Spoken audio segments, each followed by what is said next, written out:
Hello everyone. Welcome to today's webinar, Courage, Communication, and Change, where we hope to have a high-level discussion on leading change and what that means for today's business leaders. I'm Scott McDowell, Director of Marketing here at Tribe Pictures, and I will hand it over to today's co-host in just a second, but I wanted to get a few small pieces of business out of the way first. First of all, thank you for coming. We do recognize that you could be doing a lot of other things on your lunch hour today, so I appreciate the fact that you're here. The other thing is there will be a replay available in the next few days, and I'll be sure to send out any resources with links and other ephemera that we discuss in today's webinar. And by the way, there is a questions pane here in the GoToWebinar control panel on your right. You can see a questions box. Feel free to use that. We'll hope to have some Q&A towards the end of today's webinar. And it should last about 40-45 minutes, and then maybe a few questions after that. We'll see. But we'd like to keep it under an hour in total, get you back to your day. And, and now I'd like to introduce your hosts for today's webinar, Vern Oakley, who is the CEO and Creative Director of Tribe Pictures. He is a 30-year veteran of using video to communicate in all sorts of ways and the author of Leadership in Focus, which I should add was recently awarded a gold medal in the Axiom Business Book Awards. And our special guest host today, Campbell Macpherson. Campbell Macpherson has been enabling organizations to successfully instigate sustainable change for almost 30 years across the globe. He has a remarkable wealth of experience in a variety of industries and business disciplines. He's been an advisor to CEOs and leadership teams. He's been a board member, strategy director, HR director, marketing, e-business head, and internal change leader. What hasn't he done? Campbell is the author of a new business book published by Wiley called The Change Catalyst: Secrets to Successful and Sustainable Business Change, and it has been called essential reading for CEOs and leaders of change. It is a finalist in the 2018 Business Book Awards as well. He is also an accomplished, insightful, and acclaimed speaker, which is why we asked him to join us this afternoon. And his website, by the way, is changeandstrategy.com. We are very pleased to welcome Campbell to today's webinar. And on that note, I will pass it over to you, Campbell and Vern. Great. Thank you, Scott. I appreciate the introductions. And, you know, with that long list of accomplishments, I can say that the one thing that Campbell has not done is he has not been on a webinar. So we're very lucky to have him today. I met him. Led with that. Well, I met him at a mergers and acquisition conference in New York, and he was the lunchtime speaker. And if any of you have been around a bunch of private equity folks and investment bankers and a whole delegation from China, and they dropped their phones and they weren't texting for almost an hour. So he's very entertaining, and I'm excited to be here co-hosting with him. Well, Ben, I'm thrilled to be here. That was quite an introduction. Thank you, Scott. So, change is inevitable. I know for me, this slide is very, very powerful. At the same time, it is a duh. Wow, of course I knew that. I kind of feel that we need to get beneath it and talk about how people can bring that into their gut and how they can really understand it. Do you want to talk about it? Absolutely. Yes, it is a bit of a duh. I like that. I like that. But you know, it was the first time I heard this was in a recording of Benjamin Disraeli, who was UK Prime Minister about 150 years ago.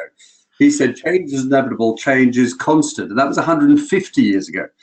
What he neglected to mention, obviously, was the pace of change has just been accelerating, and I think the change that we've all seen since he uttered those prophetic words would have left him dumbfounded, really. I mean, the change we've witnessed in the last few decades, just with globalization and the internet, which have transformed our lives and transformed our business lives forever. We're even now living longer. You know, life expectancy has doubled in the last 100 years and now exceeds 80, even more if you're wealthy. But I think all of these changes are nothing compared to the changes that we're about to see in the next 10 or 20 years, which is why we've said the change is inevitable. You know, I think about change, and I think about my grandfather, who was a young boy in Hastings, England, and he came to America with a steamer truck with his tools. He was a carpenter, and in his lifetime, he witnessed, the first car on the road, the transition from horses to cars, and later in his life, he witnessed the first man on the moon. That amount of change that took 60, 70 years in his lifetime is now happening every 5 to 10 years. The velocity of change has increased, and that's where I think the story is. I agree with you, and I think it's set to really rocket. It's to really accelerate, particularly with AI. And with AI, I mean, obviously artificial intelligence, but also augmented intelligence, because not only with computers remove a lot of white-collar workers around the world in businesses today, but it will also help us do our jobs even better. Artificial intelligence currently can identify cancers better than the best oncologists, but it doesn't put oncologists out of work. It just makes them even better at what they do. I believe you're familiar with Ray Kurzweil from Google and winner of the '99 US National Technology and Innovation Award. Absolutely, yeah. In his book a few years ago, he predicted that by 2029, the manufacturing, agriculture, and transportation sectors of our economies will be almost entirely automated. And I think he might have been a bit conservative, because can you imagine in the not too distant future, how many lawyers will we need and what will they be doing? Financial advisors, bankers, investment professionals. Every industry's employment model is going to be turned on its head.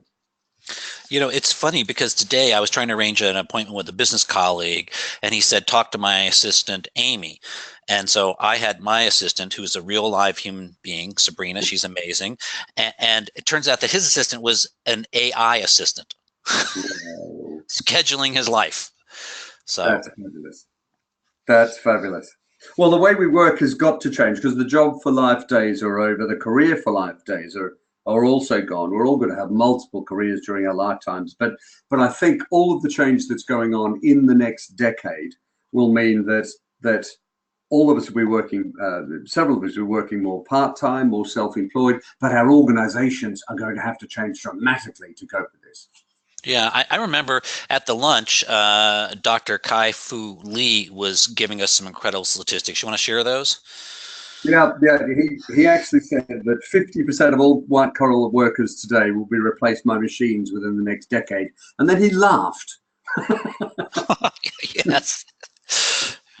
Which I thought was a bit rough, but I'm not as pessimistic as Dr. Lee. I think augmented intelligence is the future. It's working out how technology can make us even better at our jobs. Yeah, I like that concept, because it's not the AI versus the humans. No. Because in the future, I think the AI is going to be able to win, but it's the humans plus AI that's going to make the difference. Exactly. Exactly. I agree. Now, with all this wonderful change, the bad news is, as you can now see on your screen, is that 88% of change initiatives fail. They fail to deliver the outcomes they set out to achieve. I think I'll just pause for a second to let that sink in. Okay, so we've had about 25 people just leave the webinar. Campbell, thank you for depressing everyone. Oh, look, I've only just begun. Bain is the own consultancy. You see, I found this from Bain. It was a great report in early 2016 that they came up with. And it basically, I think they went through 250 large-sized organizations and found that 88% of the change initiatives failed to deliver the outcomes they set out to achieve. And then I did some research, and a similar number of business strategies, mergers and acquisitions, all suffer the same fate. Now, I find that, at first, I found that gobsmacking, but the great thing is I knew I had the hook for the book. But the key question, obviously, that comes out of that is slide 3, and that is, why? Well, I have to do a little spoiler alert here, so please stay with us, because we are going to tell you how you can make it successful, how you can be part of that other 10 to 12%.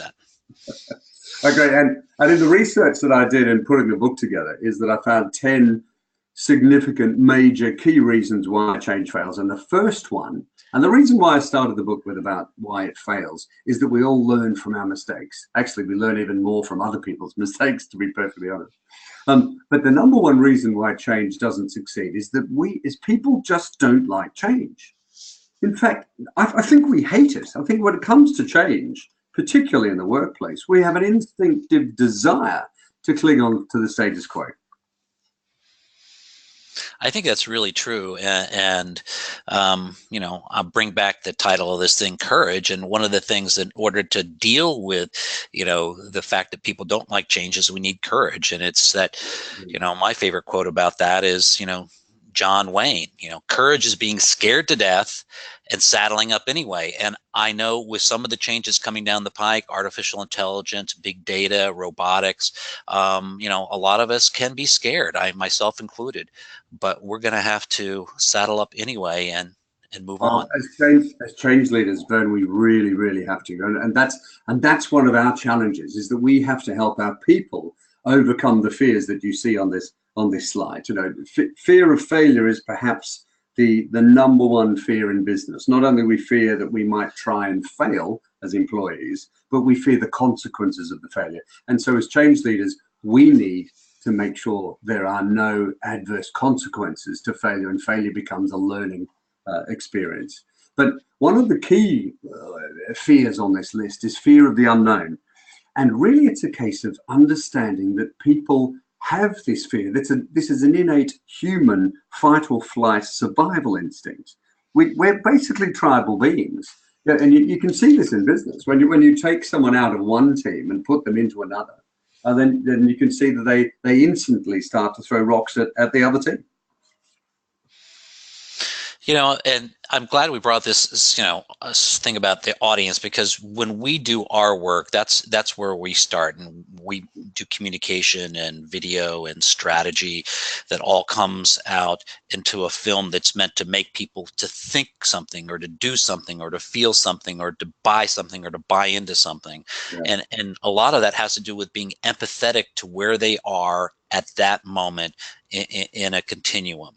You know, are they afraid? Are they excited? Is there a new product? Is there a takeover? And so once we understand the context of that, we can really help with the communication problem. Great, and I think you said the key word there, empathy. Empathy is critical. As business leaders and as leaders of change, we can only succeed if our people succeed. We can only deliver a successful strategy through our people. So that comes from completely understanding and genuinely communicating with our people. I've seen so many organizations go through major change where the CEO thinks he can stand up and just, or she can stand up and just broadcast communications of this is going to be the change, it's going to be fabulous, thanks very much, get back to your day jobs. Or can send out big broadcast emails that answer all questions. And it's just not enough, as we'll discuss in a couple of slides' time. Well, let's figure out what else, what other things, what lessons can we learn from mistakes that others have made? So let's. And here's the top 10. Here's the first chapter of the book. We've been through people don't like change. There's a lot of other fears that we need to go through. A lack of clarity, and we'll talk about clarity later. I know this is something you're really hot on, Vern. Implications, process, inertia, and emotions. And of course, leadership. But why don't we talk about the implications issue first? So Isaac Newton, back in the 1600s, said that every action is an equal and opposite reaction. And too many change initiatives and corporate strategies fail because they don't understand the consequences of what they've set in motion. I'm wondering if they also just don't understand the implications of other technologies. Like I think of Blockbuster in this case, and you know, Blockbuster didn't understand the implication of streaming that was coming down the pike, and it already happened in the music business. No, that is true. So at a very macro level, there's not believing the implications of new technology or change in the industry, but on a micro inside the company basis. When CEOs actually pause to understand the implications of the new strategy or the new change, that's when they can really engage with their people. And it's back to your audience point. Well, a CEO of the largest investment platform that I was working for a few years ago, he had a new strategy. He was going to double the size of the business. He was going to quadruple the profit. It was all a very exciting strategy. Now, before he pushed the button, I convinced him to get all of his managers and senior leaders around in one room. There were 50 of us, and to understand the implications. So he stood up and said, "This is what I want to do. What could possibly go wrong?" And it was the most powerful session that he ever ran. But by the end of the day, not only was everyone completely bought into the strategy, but the reason why they were bought in is because we looked through what could go wrong and we had solutions for them. We had resolutions for all of the consequences. Anyway, I love that concept of, modeling out what can go wrong and then figuring out that plan. And everybody loves to throw rocks at the CEO's newest strategy. It was a bit uncomfortable to start with, but it worked out well. But that brings us to inertia. You had a really good point about Blockbuster. Blockbuster were complacent. So as we see on this slide, there are three different types of inertia. Let's start from the one you talked about complacency. Complacency kills successful companies. And you can see the quote from Andy Grove there. When he was in charge of Intel, he used to take his board out of the business and make them turn around and walk back in the business with a fresh set of eyes, looking for where are we complacent, where are we not understanding the implications of change, and where are we not seeing improvements that we could make. Campbell, I recently bought his book to reread it because I thought it was so valuable. And what I find is ironic is that Intel, after he left, did become complacent, really had to reinvent his entire business model, and it's almost a totally different business now. No, it is. It used to be Intel Inside. Now it's Intel servers, Intel networks, Intel cloud. That they're a completely different business. Isn't that fascinating? So, as he said, only the paranoid survive. The other two types of inertia are worthwhile talking about, but and it's all in the book. But the middle one is the midterm inertia, which everyone on this webinar will be able to identify with, I am sure, because anytime you get a large change initiative, as soon as it gets going, it ends up getting ahead of steam. It's like a locomotive heading down the track, and it builds up momentum, and no one is politically brave enough to stand in front of that train and say, "Stop, I think we're heading in the wrong direction, and actually, I'm not sure we should be a train." And that just doesn't happen. And what people need to do, or to be successful, is to build a pause for reflection within any big change initiative. Because too many of these initiatives end up hitting the buffers at the end of the tracks. That makes a lot of sense in that that's the opposite of the initial inertia. The inertia is that you're going so quickly that you don't really take that time to pause and reflect and say, have things changed since we implemented the change initiative? Exactly. Is the outcome we're setting out to achieve, is that still valid? And often it's the politics around everyone is on board this train. And as a CEO once said to me when he got so cross with his senior team, he stood up and slammed the table and said, "Look, you're either on the train or you're under it." The change initiative didn't work. Well, luckily, we'll get to culture in a slide a little later. That's a cultural no-no, I think. But let's go to the next one, because this one is probably my favorite, and it's about emotion trumps logic every time. And so many change leaders, CEOs, forget that emotion is 4 times more powerful than logic. And I use that because there was a 2004 study of 50,000 employees by the Corporate Executive Council. And I've got the study on my website if you want to have a look at changeandstrategy.com and go to the blog section. It proved that when it comes to engaging employees, emotional commitment is 4 times more powerful than rational commitment. 4 times more powerful.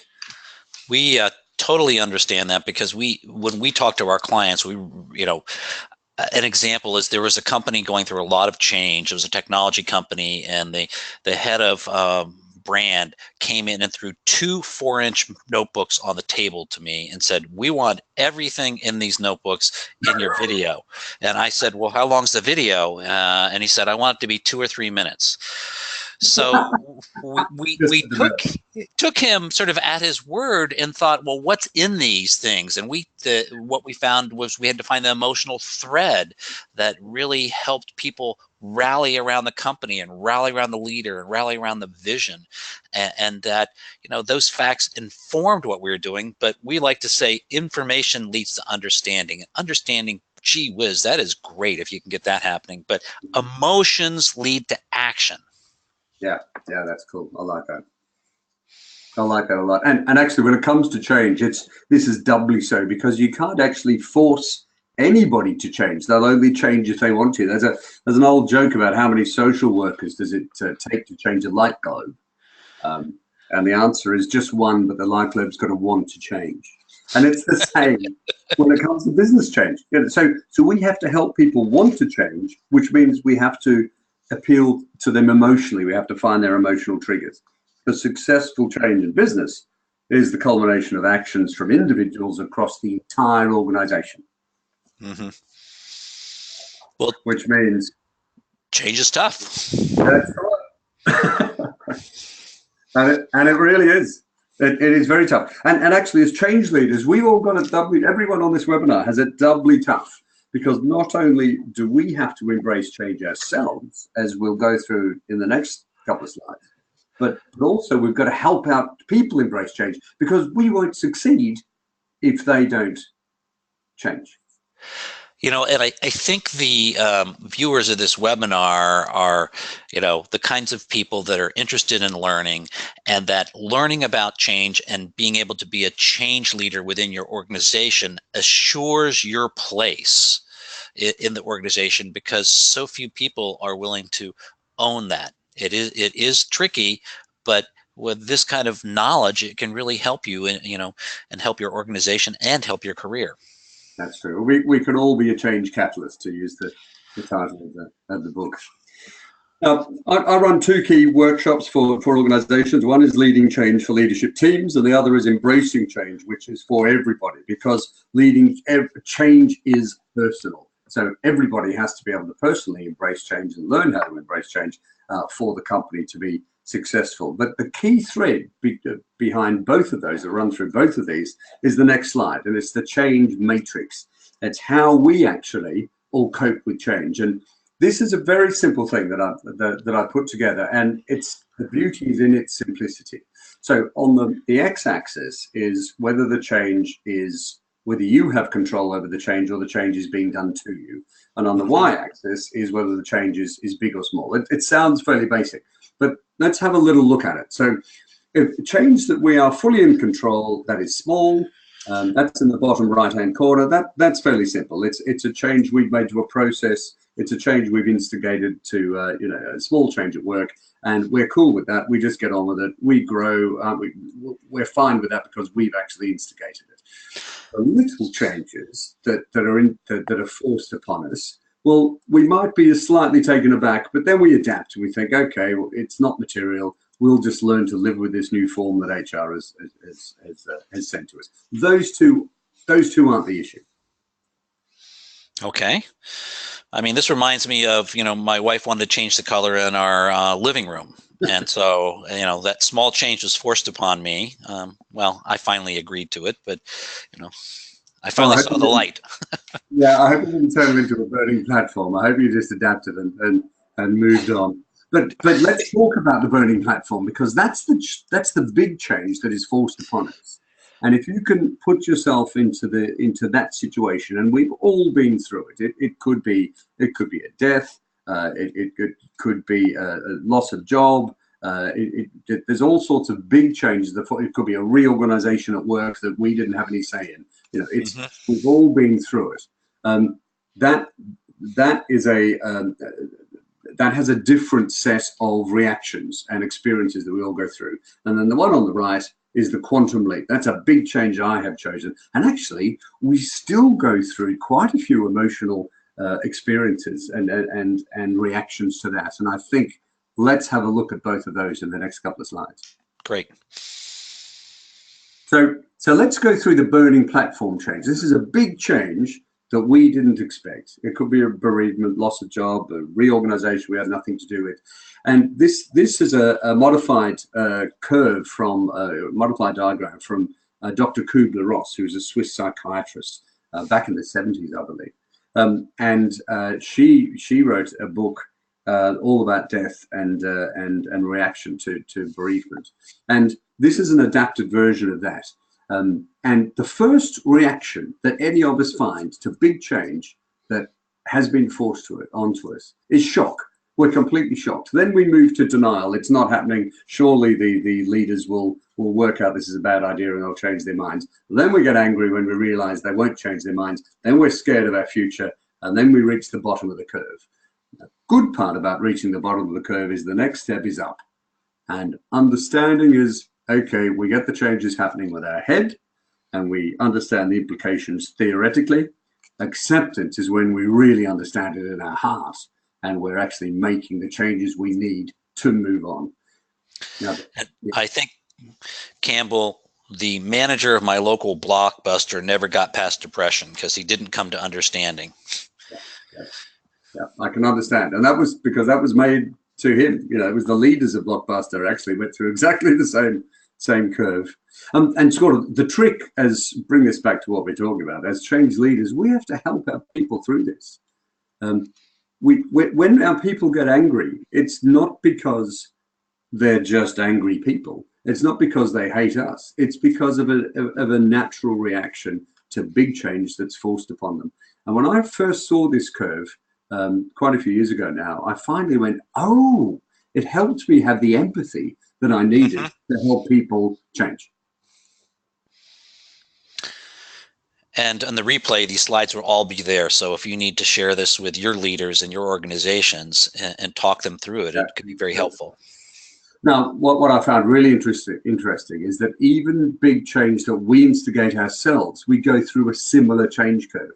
And this occurred to me when I was hired by the world's largest, second largest sovereign wealth fund in the Middle East to go and advise them on a 3-year contract a few years ago now. And I'm sitting on the plane thinking, this is fabulous. This is just the zenith of my career. I'm so excited. And then during the 8-hour flight, I started exciting, and then I went through apprehension. Have I really made the right decision here? I went through fear. Oh my goodness, what have I done? I then had remorse, either buyer's remorse or seller's remorse. We've all been through it. And then finally, as we were about to land, I started understanding with my head. I accepted it as we touched down, and I was ready to embrace the change. But this is the same sort of curve that happens, even when it's good change that we've instigated. So be easy on yourselves. Go easy on yourselves. Well, I'm embracing the new color in my living room, which I realize is not quite as big a change. No, this does not relate to your curtains. I'm sorry. That's a small change. But this fascinating thing is that now, once we see those two areas, the burning platform, the quantum leap, when I showed this to a CEO conference that I was talking to last year, they made me stop at this slide and said, so as leaders, we're in the quantum leap square.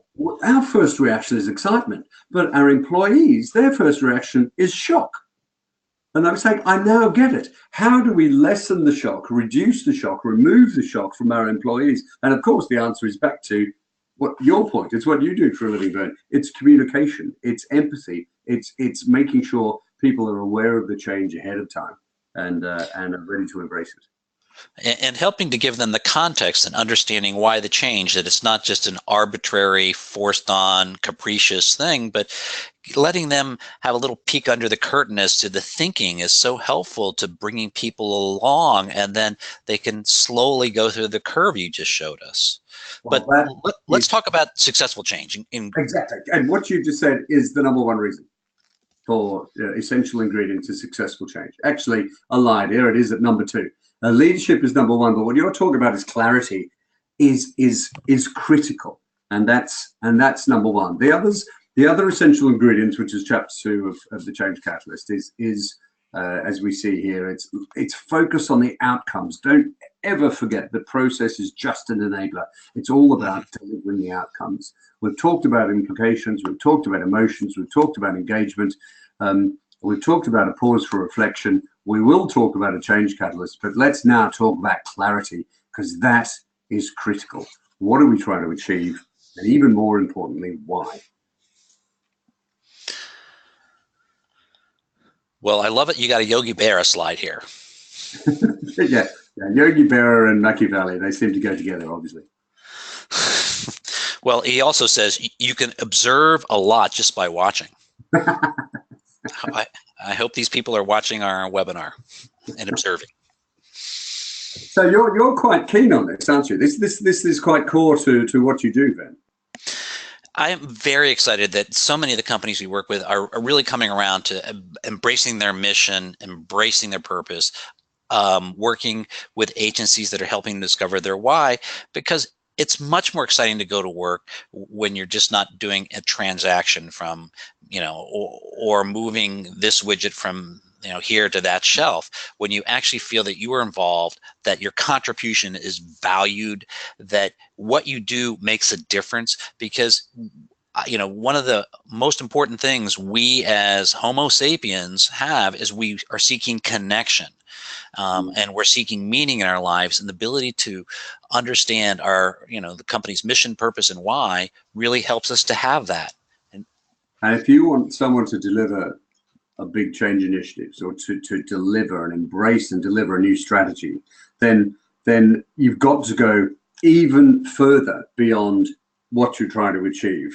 You really do need to understand why, because just telling someone to do something is never actually going to get it done. They need to believe in it. They need to understand what's in it for them. But why are we doing this? It's like NASA's, janitors weren't just cleaning toilets; they were helping to put the first man on the moon. Mm-hmm. And the interesting thing that I discovered while writing this book is that there's a real reason and a right reason for everything, and this is doubly true when it comes to change. So the real reason for a change might actually be, for instance, let's go back to the CEO I talked about who wanted to double revenue and quadruple profit. The real reason behind this change is he was wanting to set the business up for sale. Now, we couldn't launch that out to the staff as being the reason for change, because all sorts of implications behind that.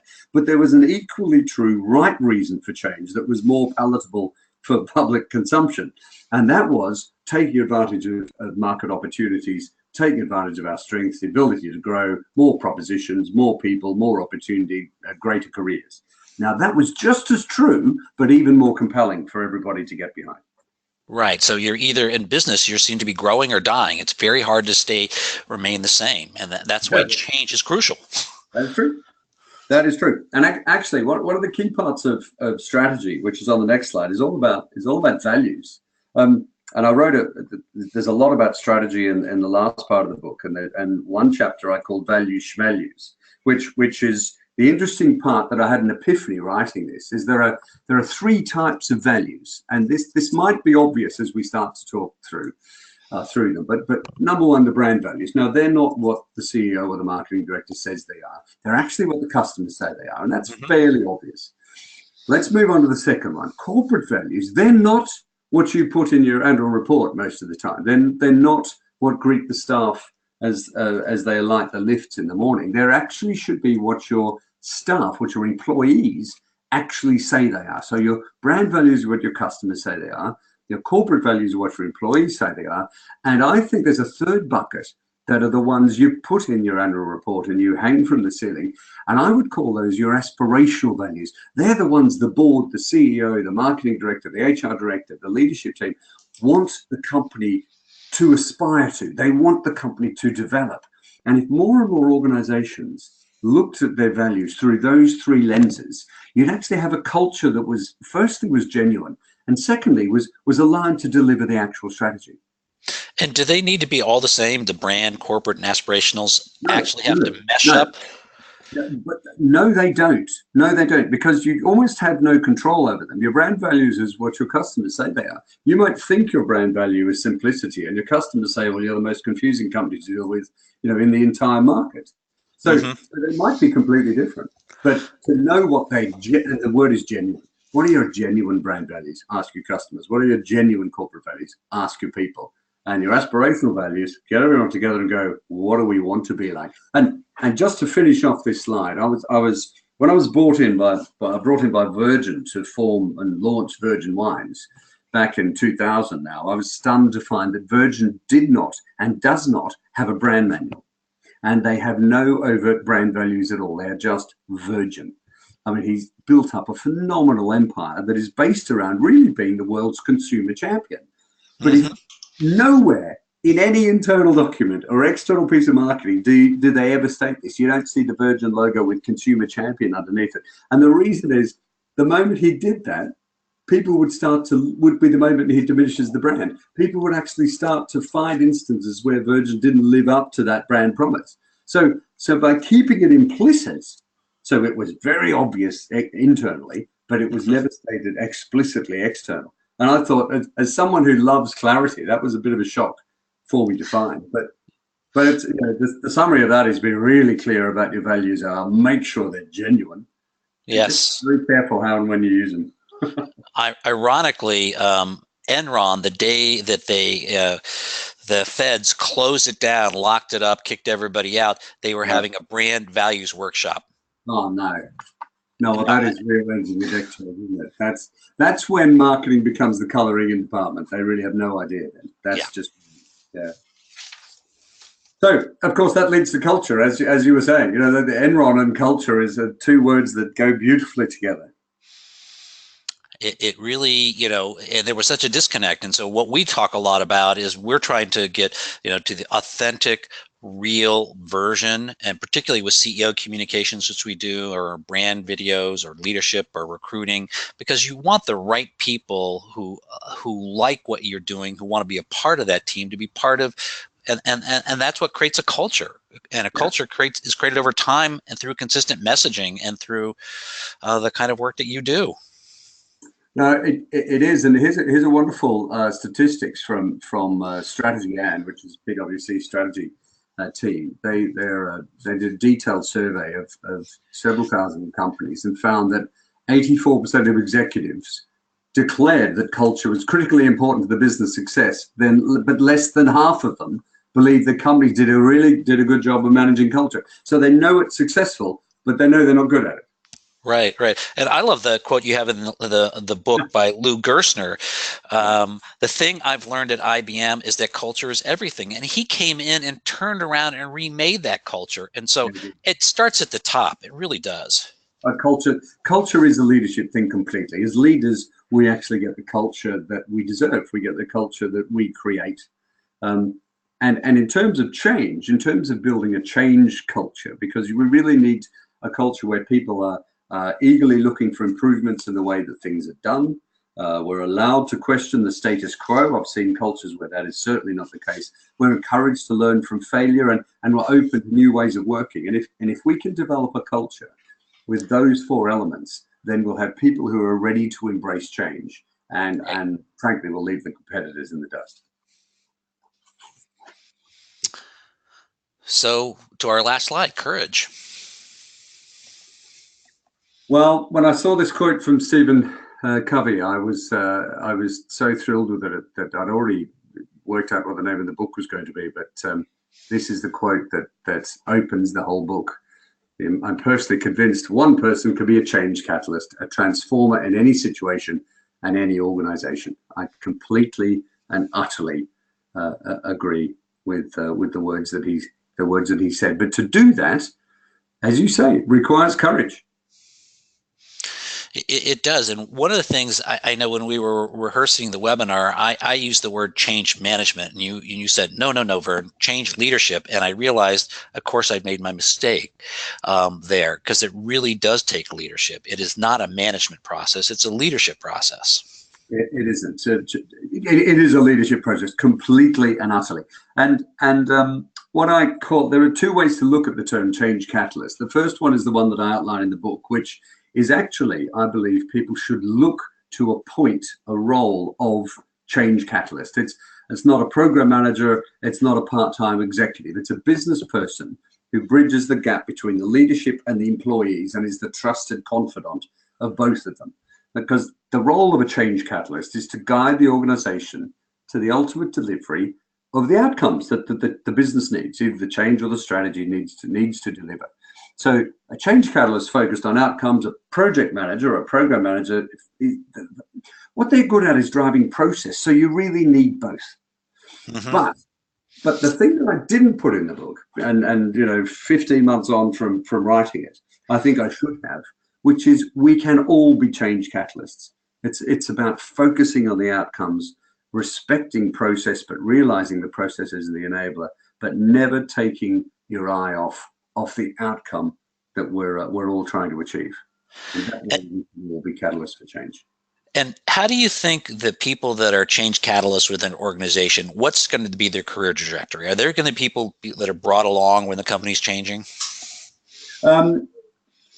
I would recommend that you actually grow your own change catalysts. I mean, obviously, you can hire consultants to help develop them, but the best change catalyst comes from within. They might need assistance, but I was working for Anderson Consulting 20 odd years ago. We were working en masse. There were 300 of us in Australia's largest insurance company, 300 consultants that were there for 10 years. Managing, leading, building the change in that organization. And as soon as they left, everybody went back to what they were doing. And the executives that I knew really well, because I'd moved actually to the business side of it, just said, oh, thank goodness they're out. Now we can start actually leading our own company. So it has to come from within. Sometimes it needs a nudge from external, but change has got to come from the top and from within. And I know on the next slide, you and I talked about this at the Merger and Acquisition Conference, and I knew I had a kindred spirit when we both quoted this almost simultaneously. Yeah, and I love it. I can imagine we were talking the other day about it, how he really didn't look happy about the fact that he was preaching the fact that the world is changing and everyone needs to be the most responsive to change. But it's so true. It's luckily it's not how clever you are, and luckily it's not how strong you are. It's the one most responsive to change. Look at Blockbuster. Look at Kodak. Look at a number of different organizations that have literally gone to the wall because they weren't responsive to change. One of the organizations that have done this the best over the years and the best and the most impressively is Microsoft. Bill Gates transformed that business. He was late looking at understanding what the internet was going to bring to his business, and he transformed it remarkably in a couple of years. He saw off Netscape, which many of us probably don't even remember Netscape. Netscape was the browser, and it was a huge threat to Microsoft's very existence that Bill Gates saw. And now the company is going through a similar thing, working towards the cloud. So I think what they managed to do is quite remarkable, but it's very rare to be that big and that responsive to change. And I've, in terms of a lover of business stories, I was always intrigued that Bill Gates loaned $200 billion to Apple at one point in time to save it from going out of existence. Yeah, well, I think that might have been protect his. He would have been known as a monopoly, regardless of monopoly, if it had gone out. So it might have been self-preservation. But gosh, he made a lot of money on that investment. Yeah, he did. So, Scott, do we have some questions? Yes, we have a couple of questions that came in. First of all, thanks to both of you. That was very informative. I'm glad we were able to do this today. And if you have any questions, please go ahead and type them into the box. I do have a couple here, which I'll get to. But if anyone's attending the webinar would like to ask Campbell or Vern any questions, please do that now. And I would just suggest that if you guys want to reach out to us, our emails are here, and we're happy to answer questions that may have occurred to you over the next few days as you reflect upon this webinar. Please feel free. So here's one question. When you were discussing the change curve, you mentioned shortening the length of time for the negative emotions of shock, denial, and anger. What are some ways to do that? That's a great question. The main way is to start with empathy. So to be understanding, to understand what people are going through. If you can understand that people are going through shock and people are going through denial, people are going through fear, then you've got a chance of actually helping them through it. And there are sort of two ways you can help them through it. One is to try and move them through more quickly. That's always good. And the other way is to just, but also, sorry, to make sure that they move through genuinely. There's no point skipping one. You know, when you reach fear, you're going to be down into the trough, and just to understand that. So a lot of it is purely empathy and helping people to understand that what they're going through is quite normal. I also have found that in terms of the work that we're doing in terms of storytelling, you're starting with the context, you're starting with empathy, you're consistently telling stories. It's not a one-time thing. Very and cool. That if there's any way for feedback, I think sometimes people just need to be heard, and maybe you don't need to act on the suggestions, but being listened to changes the dynamic. When people aren't heard, they feel so excluded, and they stay longer in the negative part of the curve. I do, and there's the messages and continually repeating the messages, but in different ways, is very important, because people will move through that curve at different times. And if someone is in anger or denial or fear, they're wanting to believe that there is an upside, but they're not ready to yet. So that part of them might sort of move over to understanding early, but they won't get to acceptance until they've gone through the range of emotions. If you're stuck in denial, you will never accept. Yeah, I think Campbell, the other day you were mentioning one company CEO who was talking about change for 4 years before the change actually came. Yeah, no, that's a good point. Yeah, I'd forgotten about that. Yeah, one of my the clients a few years ago, they have the most successful fund administration business in the UK. They 2/3 of every single mutual fund is administered by this company, and so they really have a monopoly is probably the wrong word, but they've reached saturation.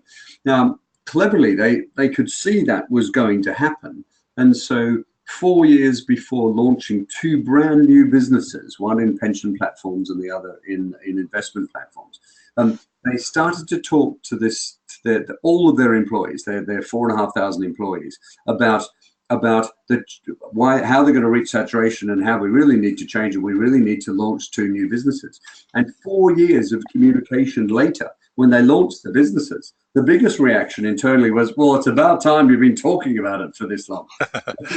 If they'd done it 4 years before, everyone would have gone into shock. Will I be in the new business? Is the new business sexier? Is the old business going to be downsized? And they removed all of the fear from the change, because they planned in advance. Now, we can't all plan 4 years ahead, but it just shows the value of communicating early and helping people. Helping lessen the shock, lessen the fear, lessen the danger of the change. Okay, just 2 more questions here. So what type of change education do you recommend to be an expert in this space and lead change? It's from Kelly.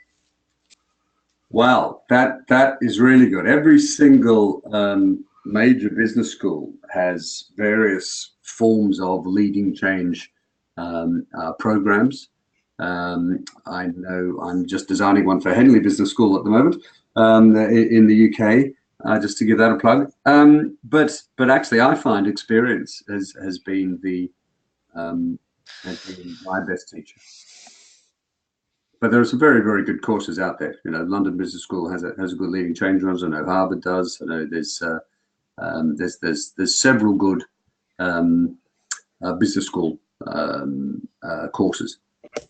Of course, the change catalyst and experience is a good option as well.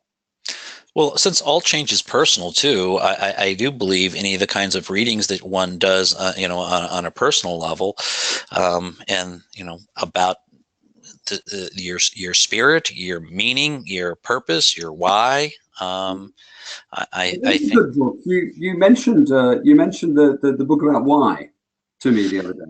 Yeah, Simon Sinek's book, Start With Why, is a very powerful a book, because if you discover your own personal why, and a lot of companies have sort of taken that into that, or books around purpose, I think are very helpful.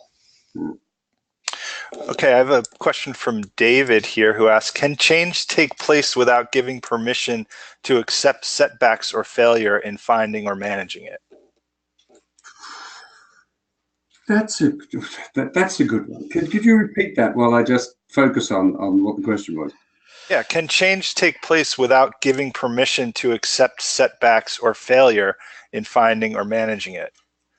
Yeah, I think that comes right to the heart of it. The answer is yes, but I think it's unlikely if I understand the question properly. I think as leaders, you need to set a culture. We need to set a culture where failure is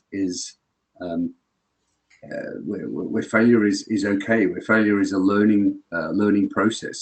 So you either overtly or covertly give people permission to try and fail. So it's all about building the right culture, and you can overtly give people permission to do that or covertly. But my answer is it is critical to be able to give permission to fail. I think that's one of the key cultural success stories. If you do cultural success, give people permission to fail. I don't know what company David's from, but I imagine he maybe have experienced change happening and then not being supported when there are things that are tried and failed. And that really is so crucial in a successful change program. Otherwise, you're sitting in that 80+% of change programs that fail, because if people aren't allowed to make mistakes and learn from those mistakes, it creates a culture of fear, and a culture of fear leads to people not trying things, and that leads to people being out of business. We have to fail in order to succeed. We have to fail. Every successful person has failed more times than they've succeeded. What's the story of Thomas Edison? Failed 99 times. His 100th, it wasn't a bad effort. Okay, but it is about learning. It is about learning from failures, and a culture to learn from failures. That's like the locomotive that I talked about before. You need to be able to stop and say, we are heading in the wrong direction. Let's stop.